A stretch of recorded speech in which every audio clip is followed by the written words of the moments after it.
Hello everyone. It has come to my attention that apparently most people don't know some of the more interesting and arguably more important and useful uses of the speed sensor in Trailmakers. So that's why I'm making this video. As you can see here, you could do some decently interesting stuff, but most people already know that you can use it for a hovercraft. And yet, I see absolutely no one ever putting it on their helicopters. Why not? It's so easy and it's such a good quality of life change. It allows you to maintain a very stable hover very easily and effectively without actually having to micromanage the amount of thrust from the main helicopter blades. A couple of these comments came from the last video actually, talking about my little bad assembly drone, the green brick of thrusters. It's honestly quite a terrible design, and honestly, I'm surprised that so many people didn't know about it because, that's the second most common use of speed sensors that I've seen so far. That being using it to make a large stabilized platform to carry other stuff. The basic system in all of these pretty much follows the same exact recipe. Have a speed sensor pointing in a direction, and when moving in that direction, apply thrust to no longer move in that direction. It's as simple as that. For the helicopter here, it just changes the pitch of the blades. There's one speed sensor going up and one speed sensor going down.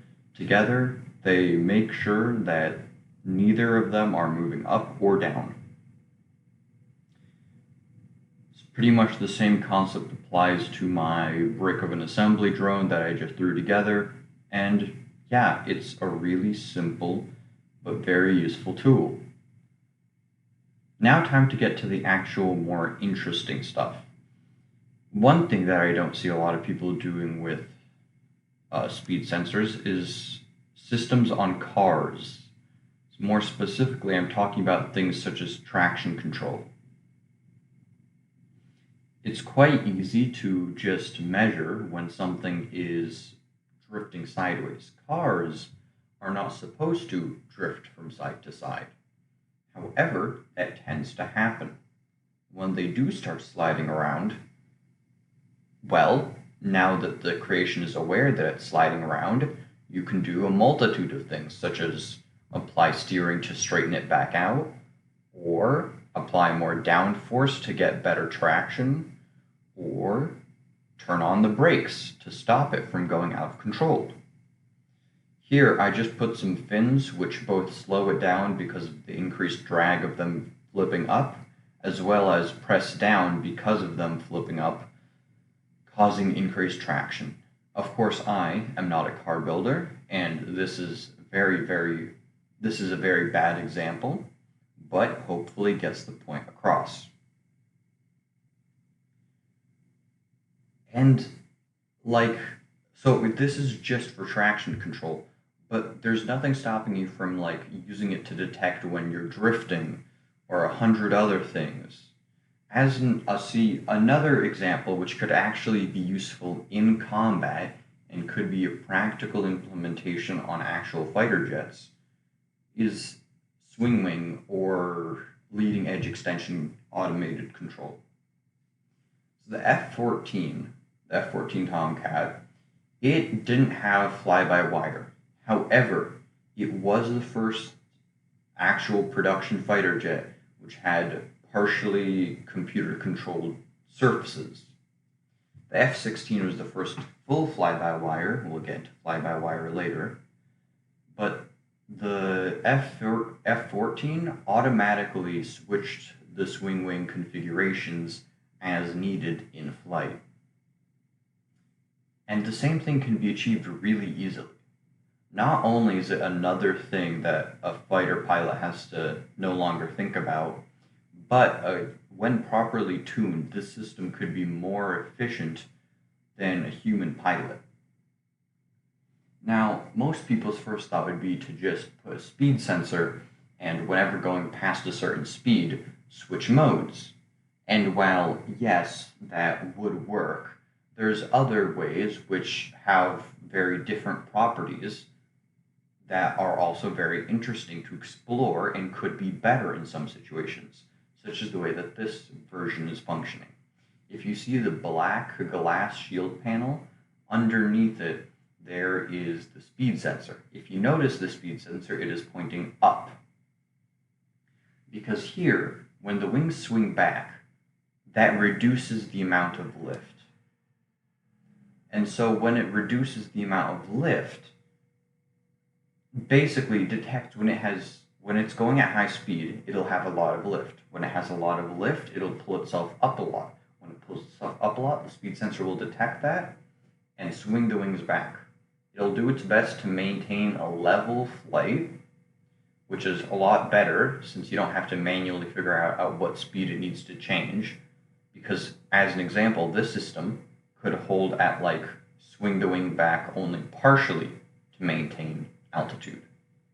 And even better, under weirder circumstances, such as doing maneuvers upside down, it'll do its best to, again, maintain level flight, which means it'll, instead of increasing lift at low speed upside down, which would pull the aircraft closer to the ground, it would swing its wings back, because gravity would be included in all the math and airspeed and whatnot. It's a lot more, this version is a lot more intuitive to fly and a lot more, not necessarily responsive, but it has the potential to be. And of course, this example is using a swing wing, but this could work in 100 of different systems. And in a lot of ways, this version of when to swing the wing of a swing wing is very similar to the traction control. It chooses what it needs to do depending on how much it's sliding along an axis to stop that sliding. Again, a lot of these systems could be applied to a lot of other systems and creations very easily and could have a lot of very practical, useful, and easy effects. I'm not going to spell out every single one of them because this video is just supposed to help inspire people and to use more of these complex systems. And yeah. Now, there is one last thing. Well, two last things. The first of which, it's possible to use these to make your own custom stabilization system in space. So this system here allows for stabilization along rotation along all axes, as well as drift and strafing up and down, left and right, but not forwards and backwards. This effectively gives the stabilization of a quantum rudder without actually capping the forward speed, with it looking cooler as well, because who doesn't love cool thrusters actively flickering and stabilizing a large craft? It's possible to tune it to be whatever it needs to be, but it's pretty easy. Just place a speed sensor and then just place a thruster right next to it and just spam as many of those as possible along the surface of a craft and it will be stabilized. This type of RCS system also can mimic both the effects of making a stable aircraft and an unstable aircraft in space. By moving the thrusters forwards or backwards, that's effectively the thrusters effectively create artificial drag, at least from the sides.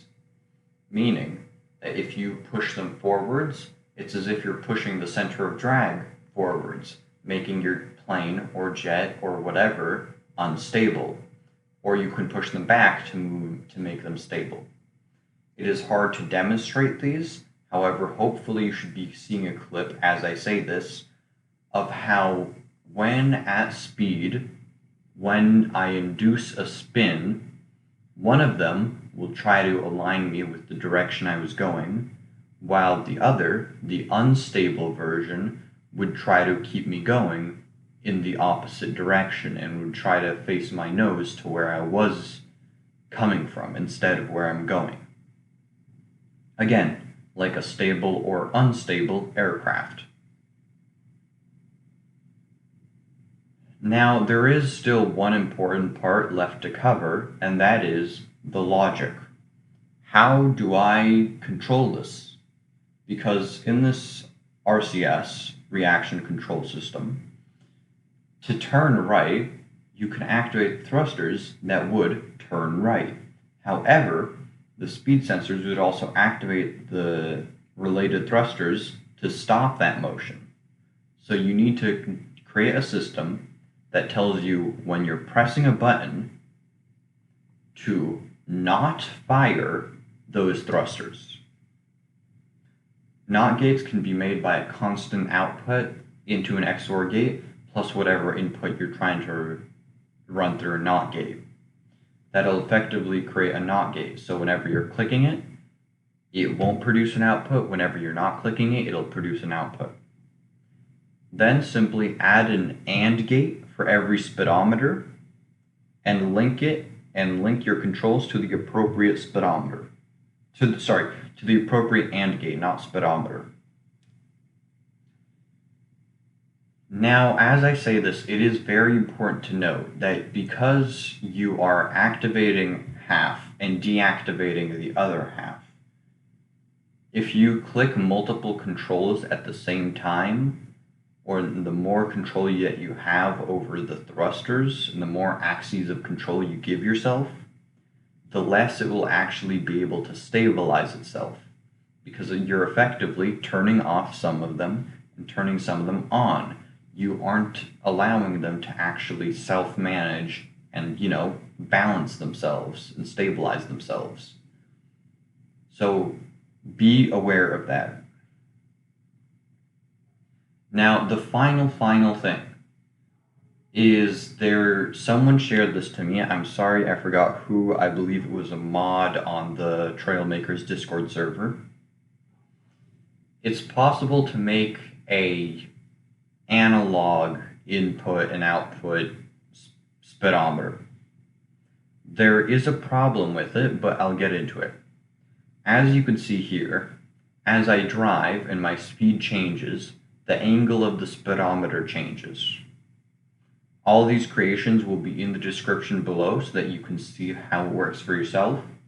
But basically, if you send a signal to an OR gate and that OR gate bounces the signal to another OR gate, which bounces it back, creating a loop, you can put in 0.01 of a signal, and that 0.01 of a signal will bounce around in there. You could add more 0.01, you could take away by adding negative 0.01, and you can store analog inputs. Using that to a servo and speed sensor and a constant input setting it to the forward position with the speedometer pulling it back, which makes it take in less and less of the forward speed, since it's facing more and more in a different direction, in this case upwards. It'll basically be able to hold a analog speed. However, this doesn't work when your aircraft or craft or vehicle or whatever it is drifts around along all axes. Because as you can see, it changes from the direction it's measuring to a different direction. That kind of causes problems if you're moving in that direction as well, because then it gets confused on the speeds and whatnot. So there are some problems with it, but itself is a very useful system. I have personally been trying to create a fly-by-wire system with it, which I have made some progress on. It's just nightmarishly annoying. But progress is being made. This is one of the other side projects that I said previously I would talk about later. And all these systems each have very unique applications that can be used both in combat, out of combat, aesthetically, so on and so forth. And all these systems could also be very, very useful and used in pretty much any creation. Sorry for a little bit rambly of a video, but yeah, that's it. Goodbye, good luck. Go build your own things. All creations will be linked in the description. I just want to see people building more technical, cool stuff.